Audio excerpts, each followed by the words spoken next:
ప్రకాశం జిల్లా బెస్తవారిపేట పట్టణంలో స్థానిక బీసీ కాలనీ నందు గిద్దలూరు ఎమ్మెల్యే ముత్తుముల అశోక్ రెడ్డి ఆధ్వర్యంలో ఎన్టీఆర్ భరోసా పింఛన్ కార్యక్రమం నిర్వహించారు. అనంతరం బీసీ కాలనీలో నూతన నిర్మాణంలో ఉన్న రామాలయం గుడిలో రాష్ట్ర ముఖ్యమంత్రి చంద్రబాబు నాయుడుకు, ఉప ముఖ్యమంత్రి పవన్ కళ్యాణ్కు మరియు గిద్దలూరు ఎమ్మెల్యే ముత్తుముల అశోక్ రెడ్డి వారి చిత్రపటాలకు వికలాంగులతో పాలాభిషేకం చేశారు. ఈ సందర్భంగా మాట్లాడుతూ చంద్రన్ వచ్చాడు, పింఛన్లు పెంచాడు. రాష్ట్రంలో ఈరోజు జూలై 1న పింఛన్ల పండగ వాతావరణం నెలకొందన్నారు. చెప్పిన మాట ప్రకారం ఎన్టీఆర్ భరోసా పింఛన్ విడతల వారీగా కాదు, ఒకేసారి పింఛన్ పెంపు జరిగిందన్నారు.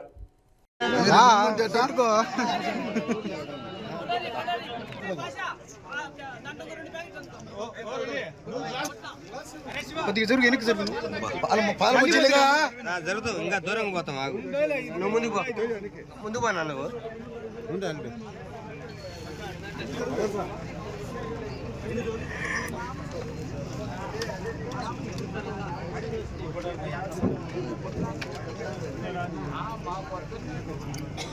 అయ్యవా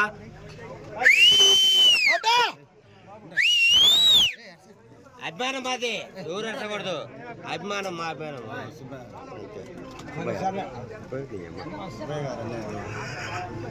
పోయమ్మా ఆయన ఎప్పుడు అట్నే ఉండాలి.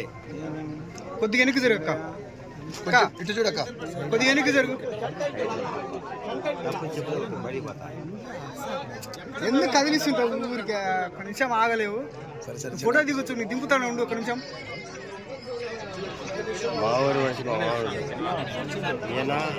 ఇటు చూడనా,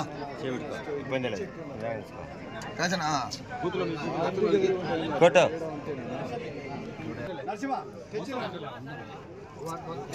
మాట్లాడాలి.